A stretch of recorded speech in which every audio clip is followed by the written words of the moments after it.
aussi avec le Seigneur. Dieu peut te dire, là, il y a ton trésor. Dieu te dit, là, il y a ton trésor. Mais la parole te dit, là, mais ce que toi tu vois autre chose. Et tu peux même dire à Dieu, mais Seigneur, il y a là. Ce que je vois, ce n'est pas ça. C'est drôle. Hein? Moi qui suis passé avant, si vous pouvez comprendre, je représente Dieu. C'est comme Dieu. J'ai vu, je savais. Mais elle, puisqu'elle n'avait pas encore fait par la foi, et ce qu'elle devait faire maintenant, c'est reposer sa foi sur ce que je viens de dire. Reposer sa foi sur ce que je viens de dire. Donc, il y a des papiers vides.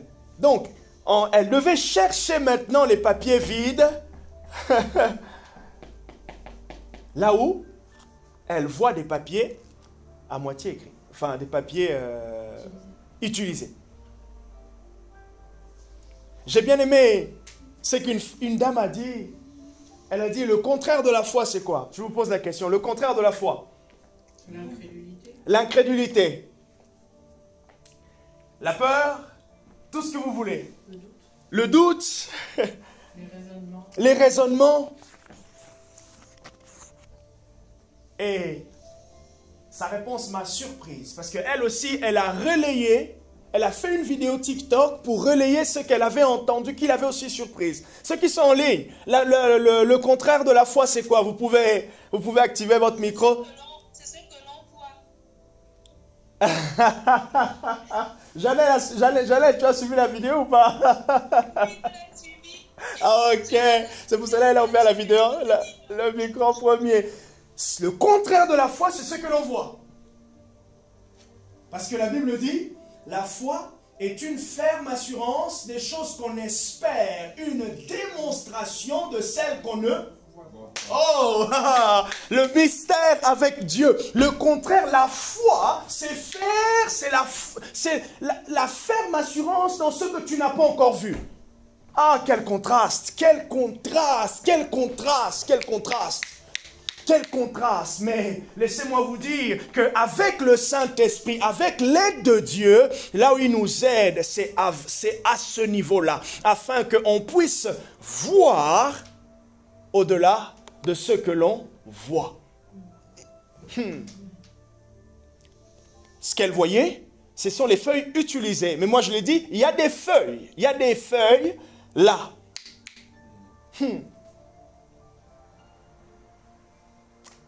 On peut voir ça aussi comme le fait qu'on ignore du coup ce qui est en dessous de la surface. Oui, on ignore ce qui est en dessous de la surface. On va en profondeur. On va en profondeur. Ah, gloire au Seigneur. Bienvenue à notre week-end de Pentecôte. Le grand thème, c'est des fleuves d'eau vive couleront. Des fleuves d'eau vive couleront. Des fleuves d'eau vive couleront. Jean chapitre 7, verset 37 au verset 39. Jean chapitre 7, le verset 37 au verset 39. Merci précieux Saint-Esprit. Le dernier jour, le grand jour de la fête, Jésus debout s'écria, « Si quelqu'un a soif, qu'il vienne à moi et qu'il boive. » Le grand jour de la fête, Jésus debout s'écria, « Si quelqu'un a soif, qu'il vienne à moi et qu'il boive. » Le verset 38, « Celui qui croit en moi, des fleuves d'eau vive. » Celui qui croit en moi. En tout cas, pendant ces 3 jours, aujourd'hui, demain et dimanche, nous allons manger ce texte, nous allons revenir sur ce texte et j'ose croire que nous allons retenir ce passage. Et même si nous le connaissons, nous allons y voir encore plus clair. Jean-Marc qui croit en Jésus, des fleuves d'eau vive couleront. J'aime une autre version qui dit, des fleuves d'eau vive jailliront. Et lorsqu'on parle de jaillir, jaillir c'est comme une source, devenir une source, une explosion d'eau. Asamanala, WSM qui sert le Seigneur Jésus, des fleuves d'eau vive jailliront. Et il dit de son sein. L'origine, dans le sens original, c'est de ses entrailles, de son ventre. Et vous êtes en train de voir déjà cette image où Jésus-Christ, à la croix, il a demandé de l'eau. On lui a donné du vinaigre. On a percé sa côte. De l'eau est sortie. Vous voyez ce que je veux dire? Il a demandé de l'eau parce qu'il avait soif. Jésus à la croix. Je crois que c'est Jean chapitre 18 ou 19. Il demande de l'eau, on lui donne du vinaigre. Un peu plus tard, on perce sa côte pour voir, je crois qu'il venait de rendre l'âme. Et qu'est-ce qui se passe? De l'eau sort. Le verset 39 de Jean 7, il dit cela de l'Esprit qu'allaient recevoir ceux qui croiront en lui. En qui? En Jésus. C'est Jésus qui dit de l'Esprit. Il dit cela de l'Esprit qu'allaient recevoir ceux qui croiront en lui, car l'Esprit n'était pas encore donné. Ou d'autres versions, d'ailleurs dans ma Bible, le donné c'est entrecroché pour dire que ça, dans plusieurs manuscrits, il n'y a pas ce verbe, cette partie. Car l'Esprit n'était pas encore. On peut s'arrêter là. Et c'est très intéressant lorsqu'on s'arrête simplement en disant l'Esprit n'était pas encore. Parce que dans l'Ancien Testament, l'Esprit n'était pas encore. Et qu'est-ce que la Bible entend par l'Esprit n'était pas encore? La Bible entend par la permanence de l'Esprit. Dans l'Ancien Testament, le Saint-Esprit saisissait, il venait, et vous retrouvez très bien expliqué cette expression dans le livre de Juges. Dans le livre de Juges, on lit par exemple pour Gédéon, on lit pour Samson, on lit pour Juge, il y a qui d'autre? Jephthé. Il dit qu'il fut rempli de l'Esprit. L'Esprit vint sur eux. L'Esprit vint, comme pour dire, dans une situation particulière, pour un moment particulier, et après l'Esprit partait. C'est intéressant, en fait, d'avoir cette compréhension et cette pensée, même de se dire qu'Abraham n'avait pas l'Esprit en permanence. C'est presque choquant, hein? Mais comment il a pu faire tout ce qu'il a pu faire? Moïse n'avait pas l'Esprit en permanence, L'Esprit est venu en permanence après. Or, nous maintenant, depuis Actes chapitre 2, l'Esprit est en permanence. C'est intéressant en fait que Jésus dit ici, il dit cela de l'Esprit qu'allaient recevoir ceux qui croiront en lui. Pourquoi? Parce que l'Esprit n'était pas encore. Il dit parce que Jésus n'avait pas encore été glorifié. Et ça nous emmène du coup à répondre, à comprendre en fait ce que je viens de dire, c'est que dans l'Ancien Testament, Christ existait déjà, parce Jean nous dit au commencement était la parole était Dieu, et la parole était au commencement. Christ existait déjà. Ça va? Christ existait déjà. Et lorsqu'il dit ici, parce que Jésus n'avait pas encore été glorifié, de quoi parle-t-il? Il parle de la mort, la résurrection et l'ascension.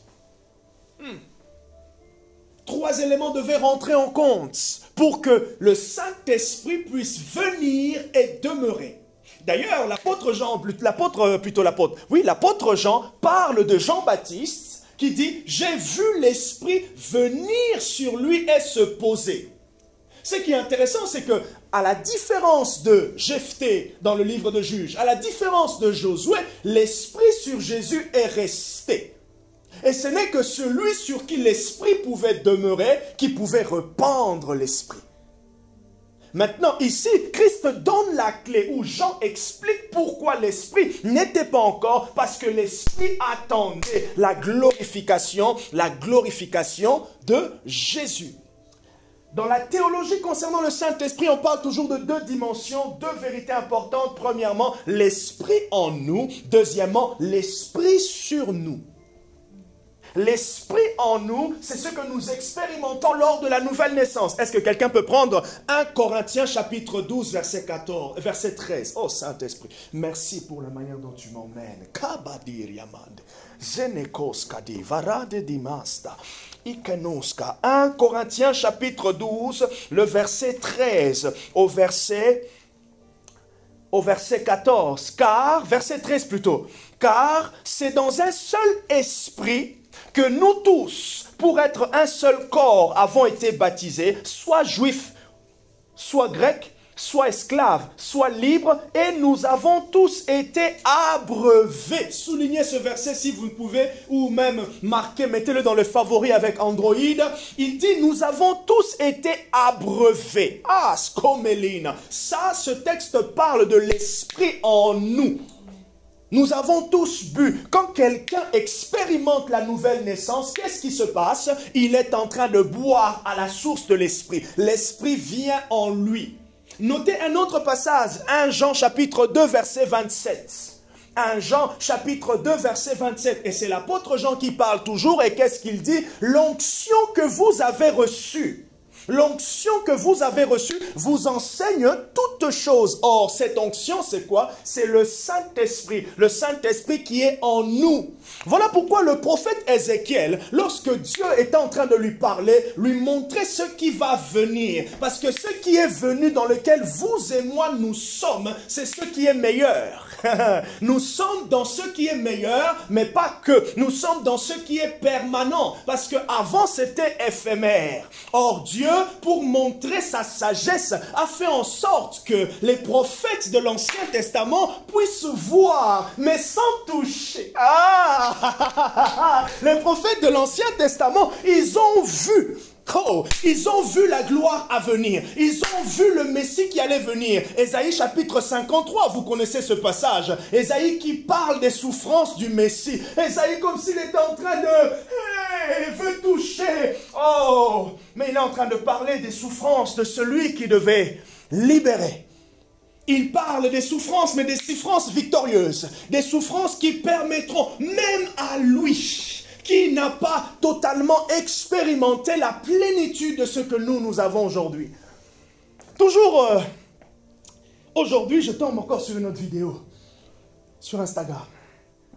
Et c'est le chanteur que tu connais, William McDowell. Non, tu ne connais pas? Sûrement, peut-être tu connais une chanson. I give myself away. C'est lui qui a chanté. Et ce chanteur, il dit quelque chose d'intéressant, il dit... Vous savez que ceux de l'Ancien Testament, ils désiraient notre temps. N'est-ce pas que inconsciemment, on pense toujours le contraire? Inconsciemment, quand on lit l'Ancien Testament, puisque c'est la parole de Dieu, oui, on pense que leur temps était le meilleur que nous. Inconsciemment, et pourtant c'est faux. Bibliquement, nous sommes dans la meilleure partie. Alors, est-ce que Dieu a été injuste? Oh là là, je suis en train d'ouvrir des fenêtres, comme on dit. Des pop-up. J'ouvre des fenêtres théologiques aujourd'hui. Est-ce que Dieu a été injuste? Non! Paul nous répond, il dit, ça c'est la sagesse infiniment variée de Dieu. 1 Corinthiens chapitre 1, verset 18. Jusqu'au verset 30. À partir du verset 27, il dit, Dieu utilise des choses viles. Ce que Dieu était en train de montrer derrière la vie d'Abraham, derrière l'histoire de Marie, dans le Nouveau Testament, derrière l'histoire de Gédéon, derrière l'histoire de Samson, Dieu était en train de montrer le meilleur qui devait venir.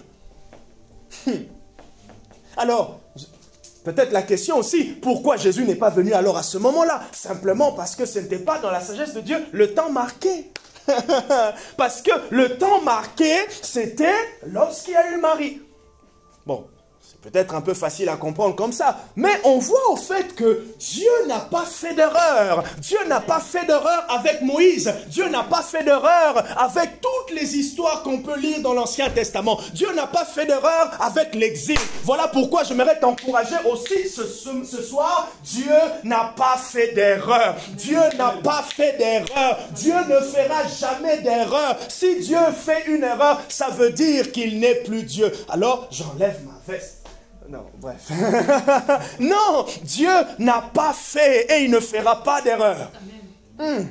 Et l'apôtre Paul nous dit que nous avons tous bu. Ça, c'est l'esprit en nous, l'esprit de la nouvelle naissance, l'esprit qui fait grandir en nous la sanctification, la vie de Dieu, l'esprit qui témoigne. Ajoutez ce passage, Romains chapitre 8, à partir du verset 15. Paul, il dit quoi? L'esprit rend témoignage en nous que nous sommes enfants de Dieu. Ça, c'est l'esprit en nous. Et personne ne peut parler de l'esprit en lui s'il ne passe pas par les eaux de la nouvelle naissance. Vous pouvez noter aussi un autre passage, Jean chapitre 3, à partir du verset, Jean chapitre 3, verset 3, Jean chapitre 3, verset 5, et Jean chapitre 3, verset 8. De quelle histoire s'agit-il dans Jean chapitre 3? Nicodème. Qu'est-ce que Jésus dit à Nicodème? Si tu ne nais d'eau et d'esprit, tu ne peux pas voir le royaume. Mais vous et moi, nous sommes nés d'eau et d'esprit. Voilà pourquoi on peut voir le royaume. Voir le royaume, c'est discerner le royaume. Voir le royaume, c'est connaître celui qui est dans le royaume. Voir le royaume, en fait, c'est juste une expression pour dire que, oh, la cécité spirituelle est enlevée. Et c'est pour cela Jésus il dit à Nicodème, il lui dit, mais tu es docteur de la loi, mais tu ne connais pas ces choses. C'est comme une formule en fait. Regardez, si on veut bien comprendre ce texte, dans la cohérence de toute la pensée biblique, Jésus n'était pas en train de reprocher à Nicodème. Jésus était encore en train de dire à Nicodème, Nicodème, tu es en train de vivre le meilleur. Le meilleur, c'est quoi? Le meilleur, c'est ce que moi, je suis venu à amener. Tu peux me servir. Tu es docteur de la loi et tu ne connais pas ces choses. Tu es docteur de la loi et tu ne connais pas ces choses. Comment tu peux ignorer ces choses? C'est tout à fait normal, Nicodème. Tu ne peux pas les connaître par toi-même parce que l'esprit n'était pas encore. Il fallait que l'esprit vienne. C'est pour cela les prophètes de l'Ancien Testament prophétisaient quand l'esprit venait sur eux. Mais maintenant, les prophètes du Nouveau Testament peuvent prophétiser à n'importe quel moment parce que l'esprit demeure. L'esprit ne nous quitte pas parce qu'on a péché. Lorsqu'on pêche, ce que l'esprit fait plutôt, ou ce que l'on ressent, c'est la tristesse liée à l'offense du péché. C'est jamais le départ de l'esprit. Simplement parce que si l'esprit part, au fait, c'est comme si tu revenais païen. C'est pour cela, pour aller même plus loin, dans ce qu'on parle de la perte du salut, perdre son salut, ça veut dire que l'esprit est parti. Vous voyez un peu? Parce qu'en réalité, avant que le salut vienne, tu ne l'avais pas, parce que tu n'avais pas, parce que l'esprit n'était pas là. L'esprit en toi. Oh, j'aime bien cette tendance ce soir. J'aime bien la théologie de ce soir. Oui. On peut perdre le salut aussi. En tout cas, moi, de ce que je sais, on ne peut pas perdre son salut. Si tu perds ton salut, ça veut dire que tu l'as eu par toi-même. Or, tu ne peux pas avoir le salut par toi-même. Et que Jésus n'a pas été suffisant. Donc, si tu perds ton salut, c'est que Jésus n'est pas suffisant déjà pour te garder. Mais Jésus dit quoi dans Jean chapitre 17? Il dit, Père, j'ai gardé tous ceux que tu m'as donnés. Donc, ça veut dire, le bon berger, il était tellement embrouillé, je ne sais pas, Jésus n'a pas fait bien sa sieste, et du coup, la brebis est partie. Vous voyez un peu? L'esprit en nous. Voilà pourquoi la vie chrétienne, réfléchis simplement. Donc pendant que tu marches, l'esprit en toi. L'apôtre Paul dit dans Colossiens, je pense, il dit, nous sommes devenus une habitation de Christ par l'esprit. Nous sommes devenus une habitation de Christ par l'Esprit. J'ai ouvert plusieurs fenêtres, mais je sais que le Seigneur est en train d'éclaircir certaines choses aujourd'hui. Regardez, il dit, le dernier jour, le grand jour, le fait, il dit, s'écrie à celui qui a soif vienne et qu'il boive, celui qui croit en moi, celui qui croit en moi, celui qui croit en moi, celui qui met sa confiance en moi, celui qui passe par l'expérience de la nouvelle naissance, celui qui passe par l'expérience du baptême d'eau. Oh, le baptême d'eau, le baptême de Jean, j'aimerais dire, c'est le baptême de la repentance. Et regardez ce que Jésus dit en parlant du Saint-Esprit. Il dit, lorsqu'il viendra, il convaincra le monde de péché, de justice et de jugement. C'est l'Esprit qui convainc. Il convainc pour ramener le cœur de l'homme dur, le cœur de la personne qui s'est entêtée par le péché,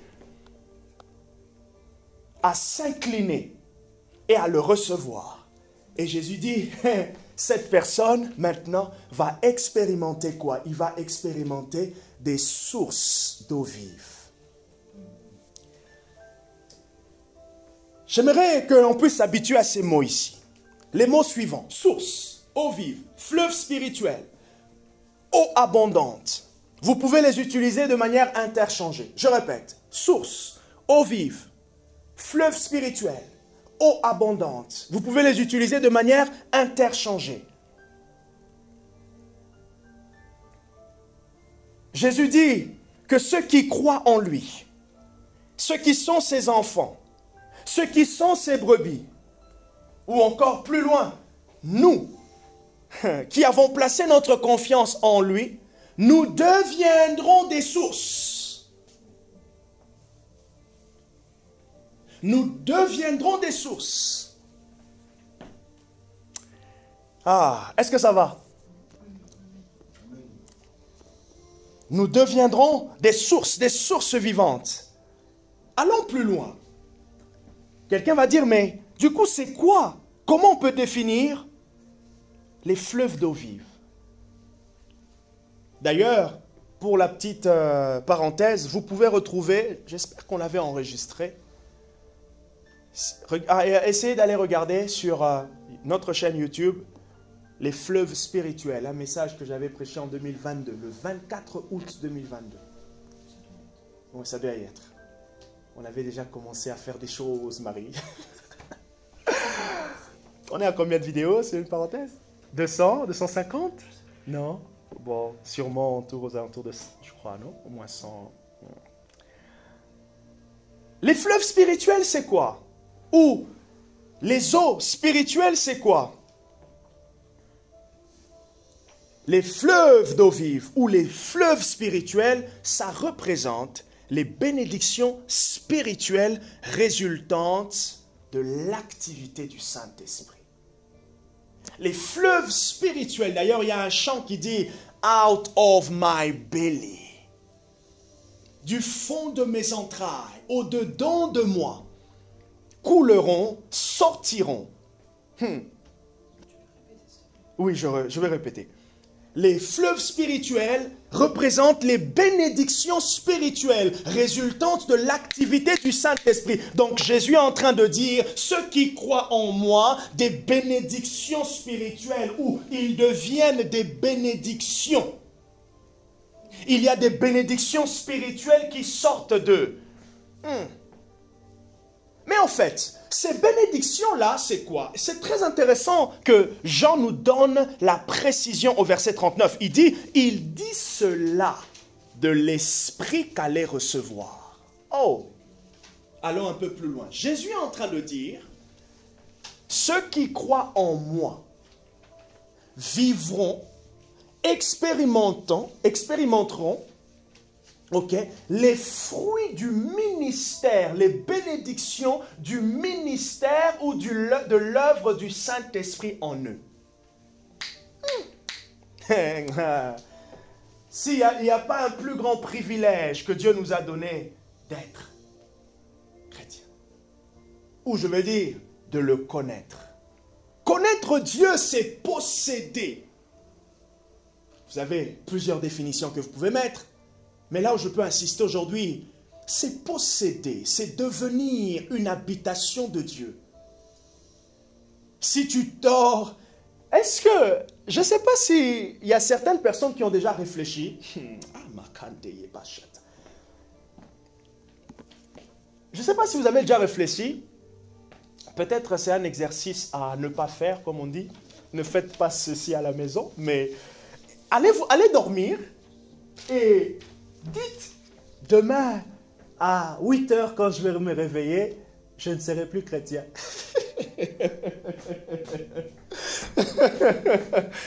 Ça vous est déjà arrivé de penser comme ça? Non? Ouais? Ça t'est déjà arrivé? J'ai voulu abandonner, moi, la première année où j'étais convertie, j'avais pas encore d'église. Ouais. Et j'ai pas réussi. Ah, voilà. J'ai essayé toutes mes forces. T'as essayé de... Oui, là. Donc, juste pour vous faire plaisir, hein, essayez de voir. Je me rappelle une fois, j'étais en train de réfléchir à la création, la création de Genèse et tout. Et j'étais en train comme de remonter. Ok, alors, je remonte. Ok, qui a créé Dieu? Bon, admettons que quelqu'un a créé Dieu. Mais du coup, la personne qui a créé Dieu, qui l'a créé? Ok, mais du coup, la personne là, qui l'a créé? Ah, je vous assure, j'ai remonté. Moi, j'ai dit, bon, bref. Donc, essayez juste de dormir ce soir. Hein, dormez et pendant que vous êtes là, vous dites, ok, demain, je vais voir si je me réveille, je ne suis plus chrétien. Et demain, à 8 heures, à 7 heures, réveille-toi et dis-toi, je ne crois plus. Ça ne marche pas, c'est impossible.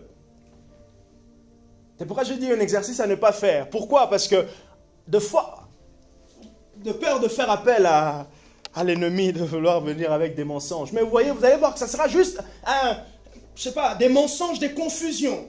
Je racontais, je crois, à mon épouse il y a une semaine qu'il y a eu un moment dans ma vie chrétienne où l'ennemi est venu avec la confusion pour me dire « Non, ton expérience de la conversion, elle n'était pas vraie. » Oh, pendant 3 semaines. Et c'était à la suite d'une évangélisation où j'ai rencontré quelqu'un qui m'a vraiment mis à terre. Il a utilisé le passage de Jésus où il dit qu'il est venu que pour les brebis perdues d'Israël. Il a dit, toi tu es Israélite? T'es Congolais, non? Oui, donc Jésus n'est pas venu pour toi. Arrête. Je suis rentré, je suis allé voir mon pasteur, il m'a donné... Oh, c'était vraiment... C'est là qu'on voit l'impact d'une semence, l'impact d'une semence, l'impact d'une semence. Pendant que nous sommes là, ce que le Saint-Esprit est en train de faire au travers de moi, c'est de pouvoir semer dans ton cœur. Il est en train d'arroser dans ton cœur. Et c'est cette parole qui reste et qui t'accompagne. Demain, la semaine prochaine, ça t'accompagne, ça reste. Lorsque l'ennemi peut venir, cette semence devient un rempart de protection. Cette semence devient un rempart de protection. Tu dis non Seigneur, Jean-Marc n'a pas prêché ça, je n'ai pas entendu ça. Rempart de protection. Ça m'a affaibli. Ah, j'étais affaibli pendant presque 2 semaines, 3 semaines, je ne sais plus, hein, mais peut-être même 1 mois. J'allais servir, mais au-dedans de moi, j'avais ce combat. Jusqu'au jour où, un dimanche, comme d'habitude, j'arrivais un peu tôt, on rangeait les chaises, on préparait le lieu de culte et tout ça. Et j'ai commencé à prier, je me suis mis à côté. Vous savez ce que j'ai fait? J'ai pensé à mon expérience de la conversion. J'ai pensé aux événements. J'ai dit non, c'était vrai. Et ce qui était bien aussi, c'est que quand ça s'est passé, j'ai commencé déjà à servir Dieu. Et je me suis rappelé clairement, lorsque Dieu m'avait parlé lorsque Dieu m'a appelé pour le servir. J'ai dit non, cette voix que j'avais entendue, cette voix intérieure, cette conviction intérieure, elle était forte, elle était vivante. Ah, ce jour-là, j'ai pris position. Ce jour-là, j'ai tenu ferme. Et ça s'est dissipé jusqu'aujourd'hui.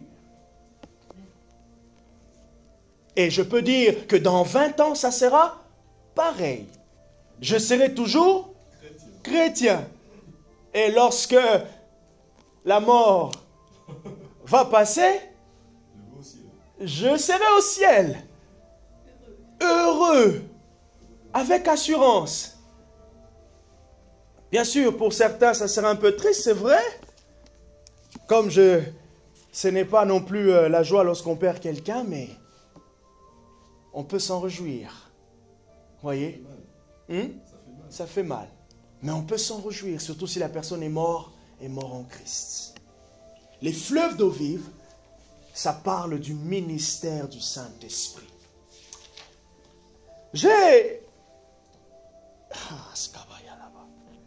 Il dit, crois en moi. Fleuve d'eau vive. Le Saint-Esprit, lorsque Jésus va être glorifié. Ce que le Saint-Esprit fait en nous aujourd'hui, ce que le Saint-Esprit fera en toi demain, c'est intrinsèquement lié à la glorification de Jésus. Voilà pourquoi la vie, la mort, la résurrection et l'ascension de Christ, ces 4 points sont très très importantes pour nous, pour le vécu. Alors, il faut dire que ça, c'est simplement le plan, c'est la manière dont Dieu l'a voulu. En réalité, le Saint-Esprit n'est pas limité à ce ministère. Le Saint-Esprit n'est pas limité à la vie de Jésus. Mais c'est comme ça que Dieu a voulu que les choses se fassent. Que la vie du sacrificateur, parce que quand on parle de la vie de Jésus, cela nous emmène à quoi? À l'ombre de ce qui était dans l'Ancien Testament. Quand on parle de sa mort, cela nous ramène aussi à l'ombre dans l'Ancien Testament. Par exemple, avec Abraham qui sacrifie Isaac. Quand on parle de son ascension, cela nous emmène aussi dans l'Ancien Testament, par exemple, avec Élie qui monte. Vous voyez? Et quand on parle de l'Esprit qui descend, ça nous emmène aussi dans l'Ancien Testament avec Moïse, qui a demandé à Dieu que toute la maison d'Israël soit composée des prophètes. Et qu'est-ce que là Joël dit? Joël, il dit, le prophète Joël, Joël chapitre 2, verset 28. Dans les derniers jours, Dieu répandra son esprit sur toute chair. Voilà ce qui est meilleur. L'esprit sur toute chair. Parce qu'on peut dire que dans l'Ancien Testament, avant, c'était un peu comme si c'était une classe. Ok? C'était une particularité. On peut pas dire que c'était une classe, une particularité, mais on peut se dire que c'est juste les conditions. L'esprit n'était pas permanent. Il y avait quelque chose qui était... La manifestation de l'esprit était éphémère. Mais maintenant, la manifestation de l'esprit ne l'est plus. Dans ce verset ici de Jean chapitre 7, le verset 37 à 39, la vraie bénédiction, le point capital là, c'est croire. Si il n'y a pas de croyance, le reste ne suit pas. Or, pour croire, il faut que le Saint-Esprit agisse. Alors, Jean parle de ce puissant ministère du Saint-Esprit dans les cœurs des hommes. Regardez ce que la Bible enseigne. Notez ceci. Les eaux spirituelles sont une réalité que bénéficie tout chrétien. Dont bénéficie tout chrétien. Les eaux spirituelles, les fleuves d'eau vive sont une réalité dont bénéficie tout chrétien, tout enfant de Dieu. Les eaux spirituelles, les fleuves d'eau vive. Alors ma prière est que en ce week-end de Pentecôte, que les eaux vives, qu'on fasse couler, que les eaux vives s'expriment. Ça veut dire que le ministère du Saint-Esprit dans la vie de chacun soit évident. J'ai même envie de dire, nous avons tous le Saint-Esprit, mais le ministère, l'évidence du ministère du Saint-Esprit, c'est pas toujours évident. Ah, mais comment? Alors, de quoi je suis en train de parler ici? J'ai dit tout à l'heure qu'il y a l'Esprit en nous et il y a l'Esprit sur nous. Acte chapitre 2 nous parle de quoi? Acte chapitre 2 nous parle de l'Esprit sur nous. L'Esprit sur nous, c'est l'Esprit qui vient avec puissance pour te rendre capable de. L'esprit en nous, c'est l'esprit qui te revêt, qui te garde en relation avec Dieu. L'esprit en toi, sur toi plutôt, est l'esprit qui te permet de manifester Dieu aux autres, de montrer, de révéler Dieu autour de toi. Voilà pourquoi Acte 1, verset 8, Jésus a dit quoi? Le Saint-Esprit viendra sur vous et vous serez mes témoins. En réalité, le Saint-Esprit viendra sur vous et vous aurez la capacité d'être mes témoins. Vous aurez la capacité de dire, vous aurez la capacité de témoigner. Voilà pourquoi tu peux être content à chaque fois que tu témoignes.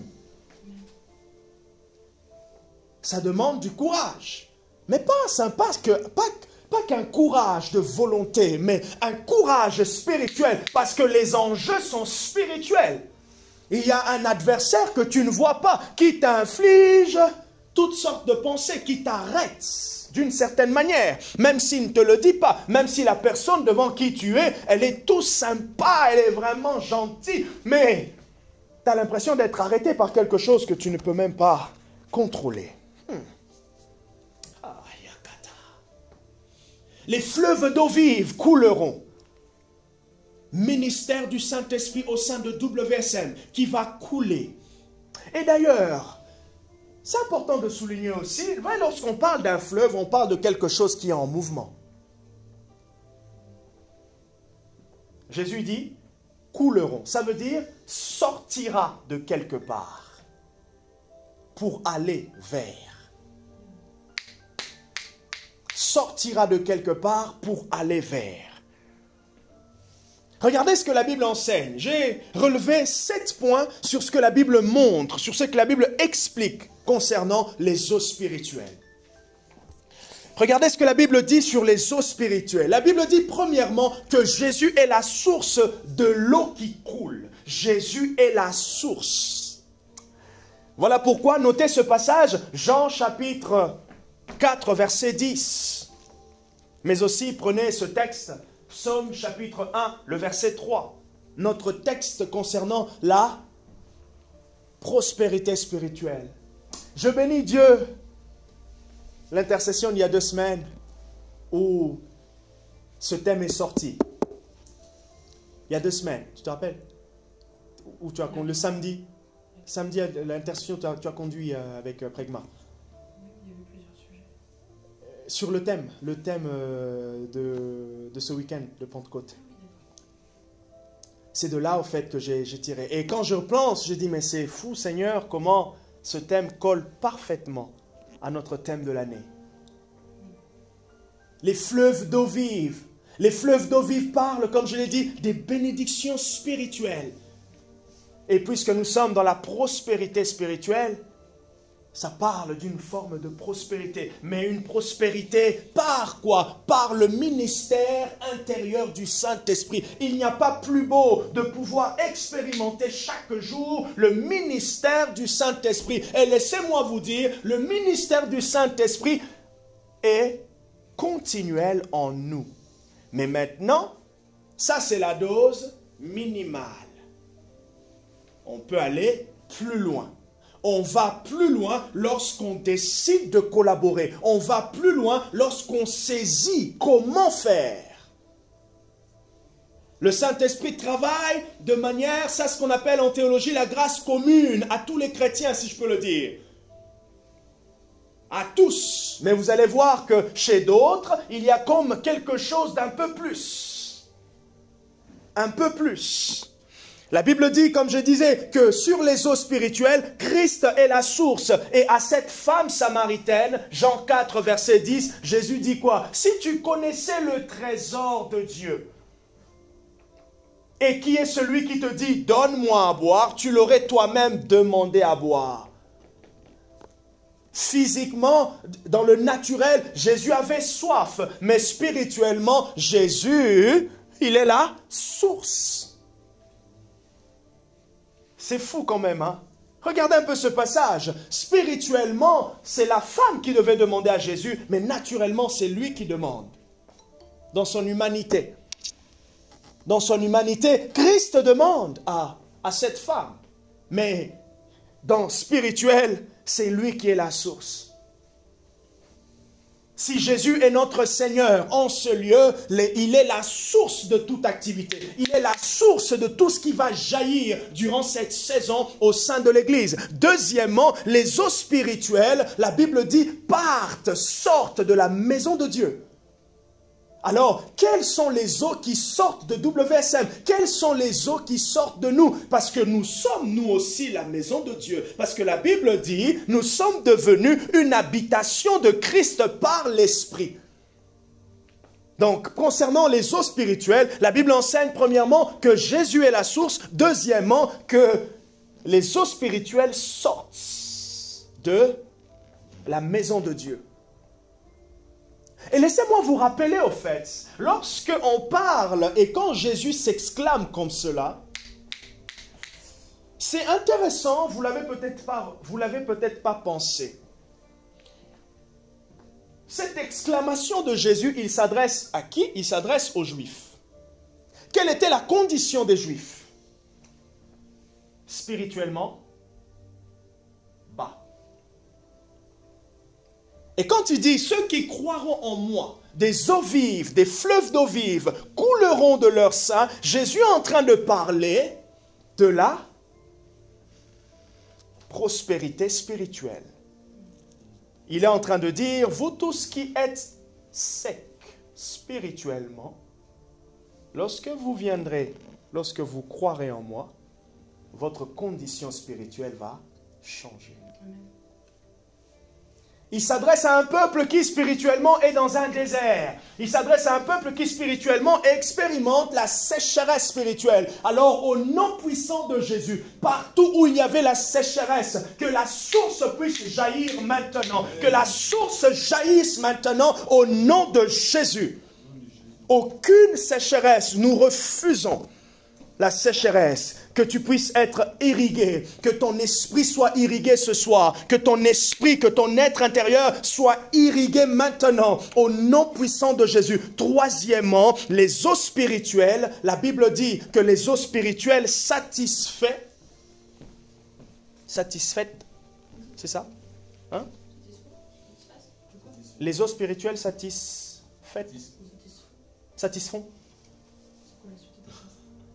les besoins les plus profonds. Satisfont? Voilà, ceux qui nous écoutent, vous avez vu qu'il y avait un petit bug un peu dans... Bref, les eaux spirituelles satisfont les besoins les plus profonds de l'âme. Jean chapitre 7, verset 37, il dit les fleuves d'eau vive. Il dit que celui qui a soif, qu'il vienne et qu'il boive. Oui. Le premier, c'est Jésus est la source. Le deuxième, les eaux spirituelles sortent de la maison de Dieu. Vous avez Ézéchiel 47, verset 1. Et le troisième, les eaux spirituelles satisfont les besoins les plus profonds. Quel est le besoin le plus profond de l'âme, de l'être humain? Une réconciliation. Mais vous allez voir ce besoin, des fois, il n'est pas bien exprimé. Quelqu'un, il a un mal-être. Il a un mal-être quelconque. Il ne se sent pas bien. N'importe que vous voulez. Ça peut être quelque chose concernant la guérison, ça peut être quelque chose de physique, bref. La personne a besoin de quelque chose. Et en expérimentant Christ, Christ répond au besoin le plus profond de l'âme. Et ce besoin le plus profond permet à ce que les autres besoins soient satisfaits. Donc le point 3, les eaux spirituelles satisfont les besoins les plus profonds de l'âme. Le point 4, les eaux spirituelles sont des réserves inépuisables. Jésus étant la source intarissable, ce qui coule de nous est inépuisable.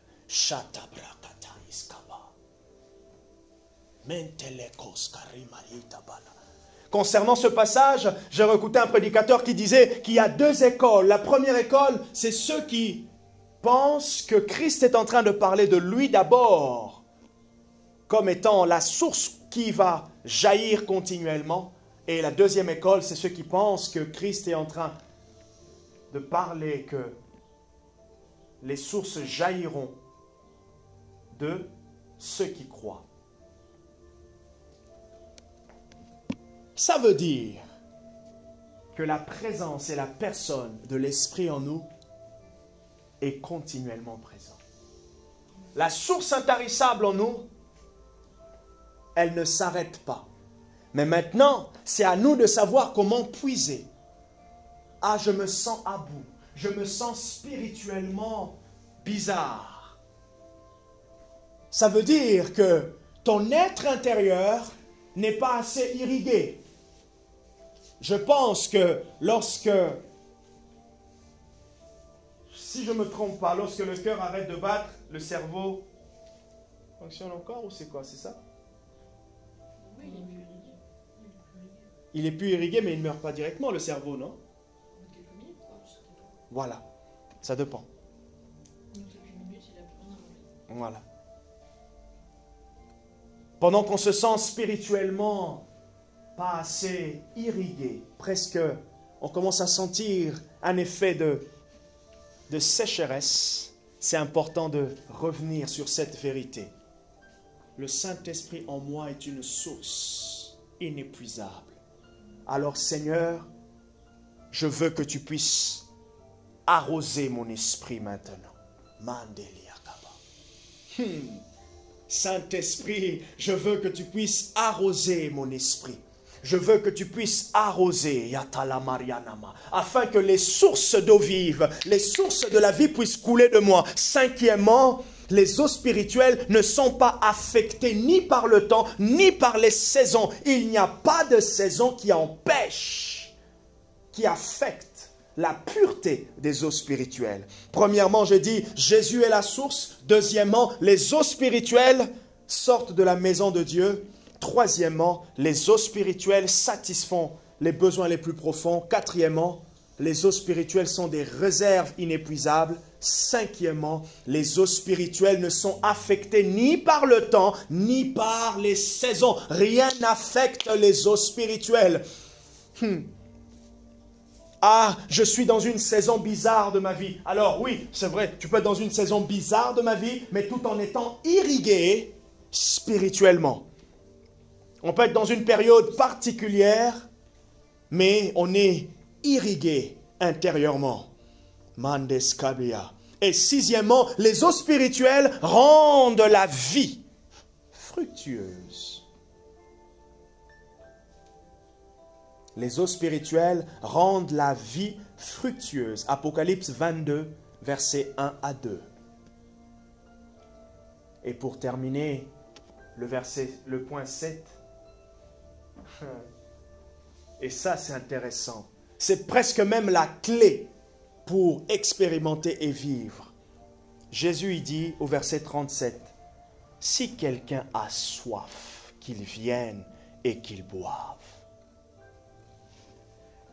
Il y a un appel pour expérimenter les eaux spirituelles, les fleuves. C'est venir et boire. C'est ça le point 7. Viens et bois. Viens et bois, c'est une invitation. Dieu nous appelle. Dieu appelle nous tous. Je vais pourchuter les fleuves spirituels. Je vous ai donné les 7 points, les 7 caractéristiques que la Bible parle concernant les fleuves spirituels. Alors, quel type des fleuves jailliront de toi? Quel type de fleuves jailliront de nous? On peut noter des eaux de grâce, des fleuves de grâce. Quel type de fleuves jailliront de l'Église? Des fleuves de guérison. Voilà pourquoi nous voulons l'impact, la présence, l'abondance du ministère du Saint-Esprit pour que tous ceux qui ont besoin, tous ceux qui ont soif, vous voyez un peu ce que Jésus a dit, ceux qui ont soif, c'est intéressant que ceux qui viennent à l'église parce qu'ils ont soif de boire. Ils ont soif de boire quoi? Ils ont soif de boire la guérison, ils ont soif de boire la grâce. Il y a un type de fleuve qui doit sortir de l'Église afin de nourrir le monde, afin d'abreuver plutôt le monde. Vous voyez ce que je suis en train d'en venir? Il y a un type de fleuve, une caractéristique des fleuves spirituels qui doivent sortir de toi afin d'abreuver ceux qui sont autour de toi. Alors, je dis premièrement des eaux de grâce, deuxièmement des eaux de guérison, troisièmement des eaux de délivrance, quatrièmement des eaux de paix, cinquièmement, j'en ai noté 9, des eaux de gloire, je le répéterai, des eaux de sagesse, des eaux de miséricorde, des eaux de connaissance de Dieu et des eaux de sainteté ou de sanctification. Je vais reprendre. Quel type de fleuves spirituels sont appelés à sortir de WSM? Premièrement, des eaux de grâce. La faveur, la grâce imméritée. Les gens viennent expérimenter la grâce. Ils viennent comprendre que non, ce n'est pas par leur propre effort. Ils viennent recevoir la grâce tels qu'ils sont, tels que Dieu les accueille. Des eaux de guérison. N'importe quel type de guérison, guérison de l'âme, guérison des blessures intérieures, guérison physique, maladie. Des eaux de délivrance, où les démons sont inclinés face à la puissance de Dieu. Des eaux de paix, tourmentés par quoi que ce soit, tourmentés par le stress de la vie, tourmentés par tout ce que vous voulez. Des eaux de paix, des eaux de gloire. Ils comprennent, ils découvrent Dieu. Le diable s'acharne. Voilà pourquoi on est en train de préparer avec Marie des tracts. Vraiment, c'est très très bien ce qu'on est en train de faire. Nous, on fait nos propres dépliants. Nos propres dépliants sur l'évangélisation. Vous allez les avoir sûrement d'ici la semaine prochaine. Et vous pouvez déposer dans les boîtes aux lettres, vous pouvez les distribuer, vous pouvez les mettre comme vous voulez. Le diable s'acharne pour que les gens soient contre Dieu. Les gens sont contre Dieu. Certains même, vous savez, il n'a même pas réfléchi à la question, mais il est inconsciemment contre Dieu. Et c'est lorsqu'il rencontre quelqu'un comme Fontaine ou Barbara, qui se dit, ah oui, c'est vrai, c'est logique, ah oui, et puis, ah oui, pourquoi pas, pourquoi pas. Ils viennent connaître la gloire, cette présence de Dieu. Et les gens sont souvent étonnés quand ils...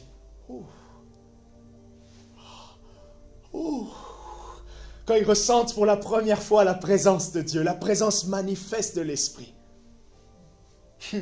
Cette paix, cette joie, cette différence. Et j'ai dit, des eaux de sagesse. Des eaux de sagesse, des eaux de miséricorde, la bonté, le pardon. Plusieurs se baladent avec l'esprit de blâme, continuel, constant. Ils ont l'impression qu'ils sont blâmés constamment. Elle a tout, la personne a tout, un très bon travail, un très bon salaire. Elle est parmi les fortunés de Poitiers, les plus aisés, ou même de la classe la classe la plus haute de Poitiers. Mais elle a l'impression de vivre un blâme continuel. Ces personnes ont besoin de miséricorde. Les eaux de miséricorde qui sortent de l'Église, les eaux de la connaissance de Dieu, la connaissance de Jésus, la connaissance du Sauveur. Et même aussi pour nous qui sommes chrétiens, les eaux de sainteté, de sanctification. Lorsqu'on baigne dans ça, la proximité avec Dieu. Comment c'est beau de plaire à Dieu. Comment c'est beau de voir dans ce corps de faiblesse grandir la sanctification et la sainteté. Ça fait pas beau ça? Nous partout, on est environné du péché. D'ailleurs, l'apôtre Paul dit, dans les derniers jours, le mal va aller de croissance en croissance.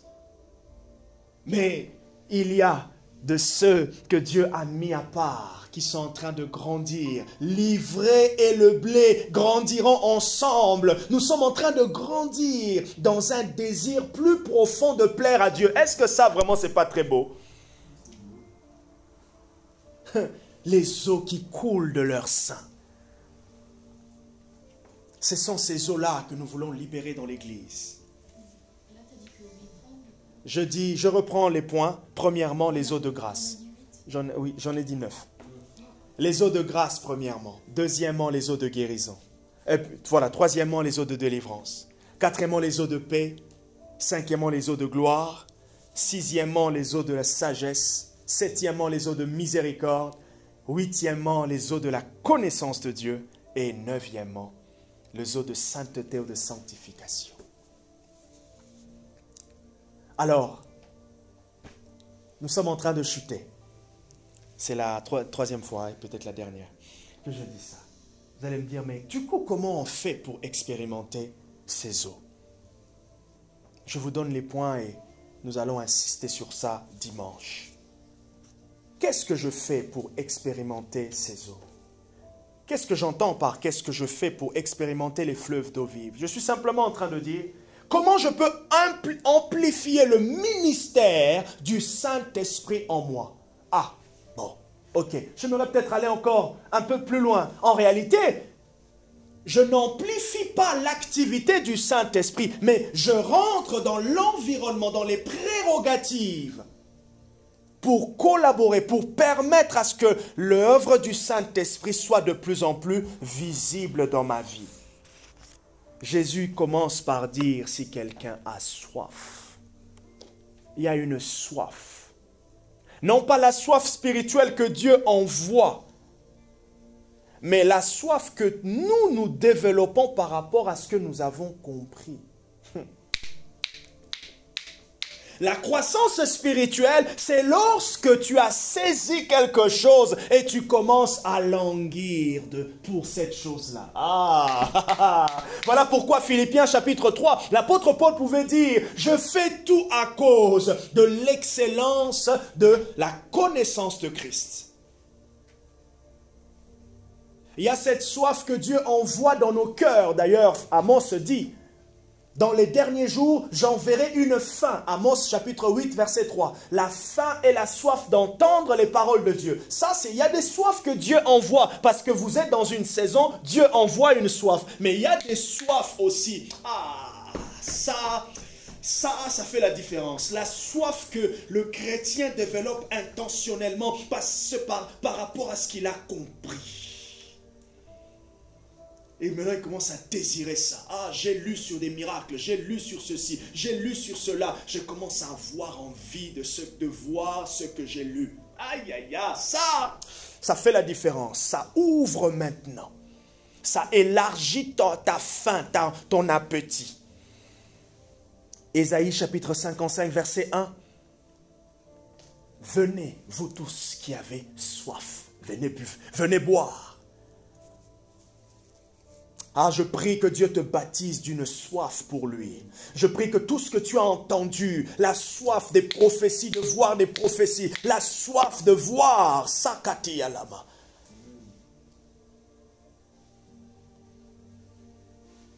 Deuxièmement, être en Christ. Je dirais même que être en Christ, c'est le premier pas. Jésus a dit, si quelqu'un croit en moi, pour expérimenter les fleuves, la première porte d'entrée, je dirais, c'est être en lui. Mais la deuxième, c'est cette soif spirituelle. Nous sommes en Christ. Je prie que ta soif, que notre soif augmente. La troisième, pour que les eaux puissent couler, on doit enlever les barrières qui empêchent l'eau de couler. Ôter le frein, ce qui ralentit, ce qui bloque. Les eaux de l'esprit. Éphésiens chapitre 4, à partir du verset 30 au verset 31, l'apôtre Paul parle en disant « N'attristez pas le Saint-Esprit de Dieu qui habite en vous. » Lorsque l'esprit est attristé, sa puissance est restreinte. Une belle phrase. Lorsque l'esprit est attristé, sa puissance est restreinte. Ou je dirais, l'expérience de sa puissance, l'expérience de ses œuvres est restreinte. Il y a un minimum, mais le summum, on ne le vit pas. Et quatrièmement, la proximité avec Dieu. par la prière en langue, le jeûne, la louange et aussi les Écritures. La proximité avec Dieu par la prière en langue, et je dirais même en langue intelligible, par le jeûne, par la louange et par les Écritures. J'ai compris ceci. Expérimenter les fleuves d'eau vive, c'est se laisser remplir. Qu'est-ce qui nous remplit? Qu'est-ce qui nous remplit? Rappelons-nous que la Bible dit, c'est l'abondance du cœur que la bouche parle. Que les fleuves d'eau vive coulent. Il y a une intentionnalité. Il y a une intentionnalité qui doit venir de nous, de se laisser remplir. De se laisser remplir. De se laisser remplir. Voilà pourquoi.